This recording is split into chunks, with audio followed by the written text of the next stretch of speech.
Now at this point, we're going to see Hogan lift and shift. And now that puts him in a position where he can just rip and turn right through the balls. What's going on, Miracle Swingers? Today I've got an awesome video about Ben Hogan, the power shift, and his British Open win at Carnoustie. So Hogan only played in one British Open. It was 1953. The British Open would conflict with the PGA Championship because it took so much time to travel back and forth. You had to pick really one or the other. And so Hogan was told that if his career was going to be complete, he had to play in at least one British Open. So he went over to Carnoustie and won it by 4 shots after the accident. Absolutely unbelievable. Now, today's lesson is about Ben Hogan's power shift. I'm going to show you a video lesson for free from the over-the-top Miracle Swing program that explains how to shift your weight. I look at the range when I'm teaching and almost nobody is shifting their weight properly. You're never going to be able to time it, okay? Trying to time the closure of the face with your weight shift is a fool's errand. So today's video is going to help you with that.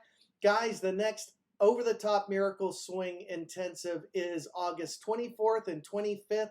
I wasn't going to have another one this year, but I've decided to add a weekend golf school to the schedule. Hit me up, Christo at miracleswingexperience.com. If you'd like to come out, learn the over-the-top Miracle Swing in one short weekend. Now let's get into today's video.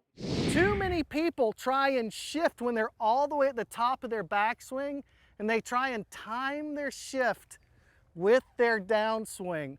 You want to be into your lead side so you can blast out of this front leg as soon as you start your downswing move, okay? So we want to make sure that we lift and shift so we can go OTT and then blast out of our front leg for maximum speed and power.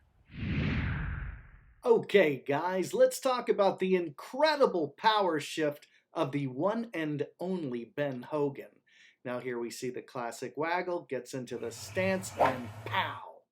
We can see that Hogan has a tremendous lateral shift, okay? Now the question is, how early does he start shifting? So let's watch it again a couple more times. We got the waggle, inside takeaway, and bam. One more time.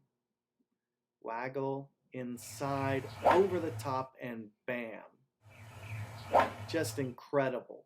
So if we slow this down a little bit, we're going to see that he shifts into his trail side. Now, this is the point where he begins to load and shift. Isn't that incredible? So we're going to watch that one more time. From left arm parallel, he is going to fall into his lead side before he finishes his backswing. Now he's ready to rip and turn. So let's look at this one more time, okay? Here we go. Load right, fall left, rip and turn. Okay, as we can see, this is one of the most generous lateral shifts in history. Now, if I put a line in here to dress, we can see that the line is bisecting his left shoulder socket and it's just outside of his left hip. Now we're going to watch how much movement there is. There's a definite move off of the ball. Now at this point we're going to see Hogan lift and shift. And now that puts him in a position where he can just rip and turn right through the ball. So let's look at this one more time. Lift and shift. He falls left and then he can turn right through the ball. Now let's compare his address position to his impact position. We can see that Mr. Hogan's left hip has moved a mile off of this line towards the target. And we can see the beautiful flowing motion through his legs. And guys, there you have it. That's the best example in history of the power shift. Great.